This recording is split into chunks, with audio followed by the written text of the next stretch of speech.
नमस्कार मित्रांनो, पिंपरी चिंचवड महानगरपालिका निवडणुकीच्या पार्श्वभूमीवरती महाई न्यूज सातत्यानं पिंपरी चिंचवड शहरातील विविध प्रभागांमध्ये सध्या काय घडामोडी चालू आहेत याचा मागोवा घेतंय. त्याबद्दल वेळोवेळी आपल्यासमोर मांडणी करतंय. भोसरी विधानसभेतील प्रभाग क्रमांक 2 मध्ये अत्यंत अटीतटीचा असा सामना सध्या रंगताना दिसतोय.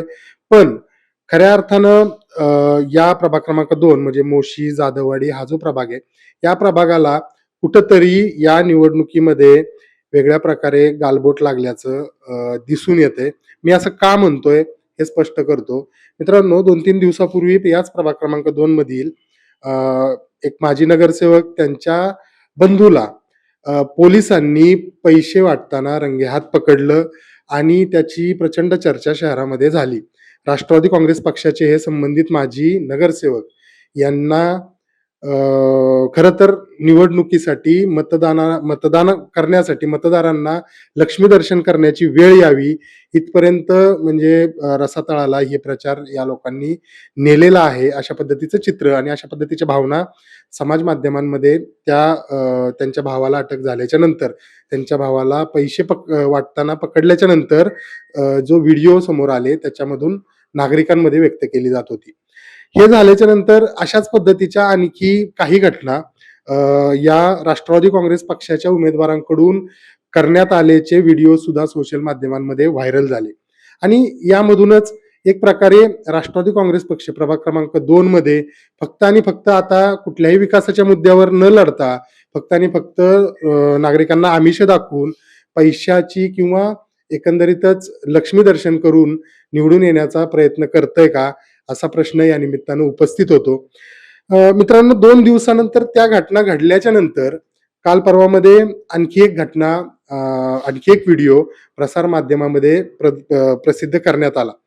यामध्ये असा आरोप करण्यात आला, की माजी महापौर राहुल जाधव यांचे बंधू वैभव जाधव यांना सुद्धा पैसे वाटताना रंगेहात अटक केली किंवा पैसे वाटताना ते रंगेहात सापडले. जे भाजपचे उमेदवार आहेत माजी महापौर राहुल जाधव यांचे बंधू वैभव जाधव यांच्यावरती तो आरोप करण्यात आला. आपण या विषयाशी म्हणजे जी वस्तुस्थिती आहे ती तुमच्या समोर मांडण्याचा महाई न्यूज नेहमीच प्रयत्न करतं आणि म्हणूनच आज वैभव जाधव यांच्याशी आपण या विषयासंदर्भात सविस्तर चर्चा करणार आहोत, की नक्की त्या दिवशी काय झालं आणि तो जो व्हिडिओ माध्यमांमध्ये सोशल मीडियामध्ये फिरतोय किंवा 2 दिवस फिरत होता, त्या व्हिडिओमधले नक्की तथ्य काय हे आपण वैभव जाधव यांच्याशी चर्चा करणार आहोत. नक्की काय झालं होतं? नमस्कार वैभव सर. नमस्कार. काय नक्की त्या दिवशी सोशल माध्यमांमध्ये तुम्ही अगदी चर्चेतला चेहरा झाला होतात या निवडणुकीचा. तुम्ही महापौरांचे नात्याने बंधू लागता, माजी महापौर राहुल जाधव. तर तुमच्यावरती तुमचा एक व्हिडिओ बनवला गेला होता. तो तुम्हाला कधी कळला आणि नक्की काय आहे त्याच्यामध्ये काय दिसतंय? मला सकाळी कळाला तो व्हिडिओ. हां.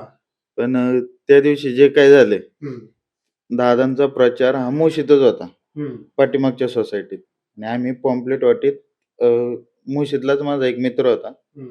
त्याच्याबरोबर आम्ही पॉम्पलेट वाटीत होतो सोसायटीमध्ये, ऋतुस्पर्शी सोसायटी. बरं. आणि आम्ही 5व्या मजल्या वाटीत गेलो, तर तिथं त्यांचा एक मित्र होता. हं, ते मित्र आणि त्यांची मिसेस हं.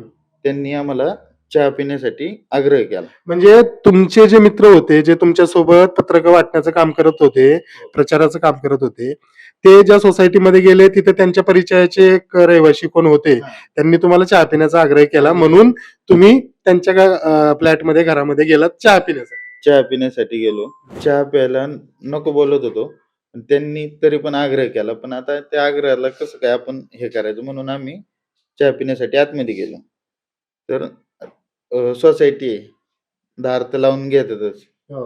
पण असं पण नाही की आता आम्ही जर पैसे वाटत असतो, तर आम्ही आता पैसे लपवा, हे करा, ते हं, करा. हं, ह्या गोष्टीसाठी आम्हाला टाईम लागला असता. पण विदिन सेकंदात आम्ही दरवाजा उघडला. हं, दरवाजा उघडल्याच्या नंतर त्यांनी ते पॉम्पलेट दिलं. आम्ही ते घेतलं. हे हं. ज्या ज्यांचं ते रहिवासी होते. घर होतं. हं, त्यांनी ते लगेच दरवाजा उघडून ते पॉम्पलेट घेतलं. पण माझे जे मित्र होते माझ्या बरोबर, हं, तर ते जे पॉम्पलेट वाटायला आले होते, हं. त्यांना तो माझा मित्र ते दिसला. दिसले. हां. पण त्यांना डाऊट आला, की हे नेमके आता हे आतमध्ये बसले त्याचा हा, अर्थ हे पैसे वाटतात. वाटतात, बीजेपीचं काम करतात म्हणून हम्म. हे पैसे वाटायला आले. हम्म. मग त्यांनी अजून खालून कुणाला तरी बोलून घेतलं. हम्म. त्यांनी 112ला कॉल केला. हम्म. कुठली शहानिशा न करता. हम्म. तरी आम्ही म्हणत होतो आतमध्ये या. त्यांना पण म्हणत होतो या चहा प्यायला. अच्छा. पण ते काय तुम्ही आले त्यांना चहा प्यायला चहा बोलवलं? प्यायला पण बोलवलं आम्ही त्यांना. हा. आणि ते काही शेवटी नाही आले. मग आम्ही म्हणलं जातो. नाही म्हणले थांबा. परत आम्ही बाहेर आलेलो, परत आतमध्ये जाऊन बसलो. त्यांना पण म्हणत होतो की आतमध्ये येऊन बसा. हम्म. तर ते काय आले नाही. हम्म. नंतर शेवटी मग त्या ज्या ताई आहेत त्यांनी त्यांच्याच यांना फोन लावला, हम्म. त्यांच्या उमेदवाराला, हम्म. की एवढा विश्वास नाही का आमच्यावर. अच्छा. म्हणजे त्या ताईंनी त्या- राष्ट्रवादीच्या उमेदवारांना फोन केला? फोन केला. हा. आणि फोन केल्याच्या नंतर ते बोलले, त्यांचं कोणाला फोन लावला होता ते त्यांचे जे कोण उमेदवार असेल त्यांना. हम्म. हम्म. मग ते झाल्याच्या नंतर ते म्हणले, त्यांना फोन करून सांगितलं की काय करू नका, ते आपली माणसं आहे, हम्म. जाऊ द्या. हम्म. आता त्यांना म्हणलं होतं या आतमध्ये तुम्हाला चेक करायचं असेल तर तुम्ही चेक करू शकता. हम्म. पण त्यांनी काय चेक केलं नाही. हम्म. खाली गेलो, बिल्डिंगच्या खाली गेलो. हम्म. त्याच्यानंतर त्यांनी 112ला कॉल आधीच केला होता, कारण की त्यांना भीती होती की आम्ही पळून जाईन म्हणून. हम्म. आम्ही का पळून जायचं, आमच्याकडे काय नाही, आमच्या हातात पॉम्पलेट होते हम्म. प्रचाराचे. मग खाली गेल्याच्या नंतर जो व्हिडिओ मध्ये तुम्ही जे दिसताय, हा. पार्किंग मध्ये उभे आहात आणि पार्किंग मध्ये तुमच्या हातात पत्रक दिसत आहेत हा. व्हिडिओ मध्ये पुसटशी, पण तिथे तुम्ही थांबून होता आणि जाता जाता कोणीतरी तो व्हिडिओ काढलाय असं दिसतंय. हो. मग त्यानंतर पोलीस आले, मग काय झालं? ते मार्शलवाले आले, मार्शल. जे 112ला कॉल केल्याच्या नंतर जे येतात ते. त्याच्यानंतर त्यांचे वरिष्ठ आले. हम्म. वरिष्ठांना सांगितलं सगळा प्रकार, त्यांनी लेखी स्वरूपात लिहून घेतला. हम्म. लिहून घेतल्याच्या नंतर मग सगळे जे जो माझ्या बरोबर मित्र होता तो, हम्म. ते ज्यांचं घर होतं ते, हम्म. माझं नाव नंबर सगळं लिहून घेतलं. सगळं आम्ही दिलं, कारण की आमच्याकडे काय नव्हतंच. आणि कसं काय. मग तेवढं झाल्याच्या नंतर मग ते म्हणले की असं आम्हाला जाऊन देता येणार नाही, इलेक्शनवाली बोलवा. हम्म. मग ते इलेक्शन ड्युटीवाले जे काय ते हो. कॅमेरा घेऊन फिरतात हो. त्यांना बोलवलं. हम्म. त्यांना पण त्यांनी असा मार्ग काढला की तुम्ही ज्या गाडीत आला ना हम्म. त्या गाडीची चेक करायची. अच्छा. आणि ती गाडी चेक केली. त्यांना तुम्ही कुठल्या गाडीत गेला होता? ते तिथं ऑरा होती ते ऑरा. जे. हा. मित्राची गाडी तुमच्या? हा, मग तेच प्रचारासाठी आम्ही फिरत होतो. पॉम्पलेट, त्या गाडीत पॉम्पलेट होते. हा. आणि पार सगळी मग अख्खी पार गाडी चेक करायची झाली. हम्म. तर डिक्की, बोनेट, हम्म. बोनेट मध्ये तर काहीच नाही. हम्म. डिक्की ओपन केली, डिक्की मध्ये फक्त त्यांना बूट सापडले. बूट सापडले. बूट. हम्म. आणि ते ज्याची गाडी होती त्याचे ते काय कामासंदर्भातले ते डॉक्युमेंट होते. हम्म. त्याच्यात असं कुठल्या मतदाराचे नाव, लिस्ट, हम्म. त्याला एवढे पैसे दिले, तेवढे पैसे दिले, काय नाहीच सापडले. हम्म. आणि म्हणजे एवढं सगळं करून हं. आम्ही किती 10 वाजले आम्हाला घरी जायला. हम्म. घरी गेलो आणि त्याच्यानंतर सकाळी उठून कामाला जायचं होतं. हम्म. कामाला तुम्ही कुठं नोकरी करता? मी प्रायव्हेट जॉब मध्ये. प्रायव्हेट जॉब मध्ये काम करता. हम्म. त्याच्यानंतर सकाळी उठून बघतोय तर मला सगळ्यांचा फोन यायला लागले, काय झालं काय झालं, मला काय कल्पना नाही. हम्म. मला दादांचा फोन आला की असं असं झाले, तू होता का. हम्म. म्हणलं तेव्हा तिथं काही नव्हतं, तर आपण तसली घाणेरडी कामं करीतच नाही ना. हम्म. हम्म. त्याच्यामुळं घाबरायचं काय कारण नाही. दादा म्हणले तू बिंदास राहा, तुला काही होत नाही. हम्म. नंतर त्यांनी ते सोशल मीडियावरून म्हणजे त्यांना कळालं की आपलं आता फेक नेरेटिव्ह उघडकीस आलाय. हम्म. त्यांनी तो इन्स्टावरचा व्हिडिओ व्हिडिओ डिलीट केला. मला एक सांगा सर, की हे एवढ्या खालच्या पातळीला का जात असतील? म्हणजे नक्की काय झालंय, असं काय घडलं? म्हणजे कसं आहे, एखाद्याच्या कामावरती आपण म्हणजे समोरच्याचं काम आणि आपलं काम. हम्म. आता समजा मी पण उभा आहे आणि दादा पण उभे आहेत. हम्म. आता माझ्या दादांचं काम एवढं आहे, तर त्या दादांच्या कामावरती मी नाही ना निवडून येऊ शकत. हम्म. मग काय करणार मी, तर दादांचं नाव खराब करणार. हम्म.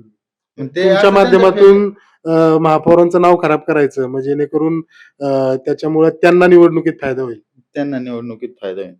पण ही राजकारणाची एक पातळी अत्यंत खालच्या स्तराला चालली असं नाही वाटत तुम्हाला?